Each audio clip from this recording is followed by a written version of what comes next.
ହେଲେ କାହିଁକି ଭଗବାନ ବିଷ୍ଣୁ ଓ ମାତା ଲକ୍ଷ୍ମୀଙ୍କୁ ଏକା ସାଙ୍ଗରେ ପୂଜା କରାଯାଏ ନାହିଁ? ଦେଖନ୍ତୁ, ଥରେ ଭଗବାନ ବିଷ୍ଣୁ ଲକ୍ଷ୍ମୀଙ୍କୁ କହିଲେ ଯେ ହେଇପାରେ ସାରା ବିଶ୍ୱ ବ୍ରହ୍ମାଣ୍ଡ ଆପଣଙ୍କର ଆଶୀର୍ବାଦ ପାଇଁ ବ୍ୟାକୁଳ, କିନ୍ତୁ ତତ୍ପରେ ବି ଆପଣ ଅପୂର୍ଣ୍ଣ। କାହିଁକି ନା ଯେ ପର୍ଯ୍ୟନ୍ତ ଗୋଟିଏ ସ୍ତ୍ରୀ ପିଲାର ମା ନ ହୋଇଛି ସେ ପର୍ଯ୍ୟନ୍ତ ସେ ଅପୂର୍ଣ୍ଣ ହୋଇକି ରହିଥାଏ। କ'ଣ ହୋଇଥିଲା କି ଥରେ ମାତା ପାର୍ବତୀ ସମସ୍ତ ଦେବତା ମଣ୍ଡଳୀକୁ ଅଭିଶାପ ଦେଇଥିଲେ ଯେ କାହାରି ପିଲା ହେବ ନାହିଁ। ତ ଦେବୀ ଲକ୍ଷ୍ମୀ ଯାଇକି ଦେବୀ ପାର୍ବତୀଙ୍କ ପାଖରେ ନିଜ ଦୁଃଖ ଜଣାଇଲେ।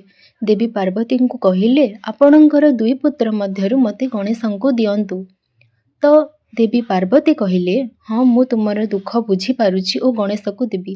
କିନ୍ତୁ ଦେବୀ ପାର୍ବତୀ ଚିନ୍ତାରେ ପଡ଼ିଗଲେ। କାହିଁକି ନା ଦେବୀ ଲକ୍ଷ୍ମୀ ହେଉଛନ୍ତି ଚଞ୍ଚଳା, ସେ ସବୁବେଳେ ଅନ୍ୟ ଜାଗାକୁ ବୁଲିବାକୁ ଯିବେ, ତ ସେ ଗଣେଶଙ୍କର ଭଲ ଭାବରେ ଧ୍ୟାନ ନେଇପାରିବେ ନାହିଁ। କିନ୍ତୁ ମାତା ଲକ୍ଷ୍ମୀ କହିଲେ ଯେ ମୁଁ ଯେଉଁଠିକି ଯିବି ମୁଁ ଗଣେଶଙ୍କୁ ସାଙ୍ଗରେ ନେଇକି ଯିବି, ଆଉ ମୁଁ ଯେଉଁଠି ପୂଜା ପାଇବି ସେଇଠି ଗଣେଶ ମଧ୍ୟ ପୂଜା ପାଇବେ। ସେହି ଦିନଠାରୁ ଦେବୀ ଲକ୍ଷ୍ମୀ ଓ ଗଣେଶଙ୍କୁ ଏକା ସାଙ୍ଗରେ ପୂଜା କରାଯାଏ।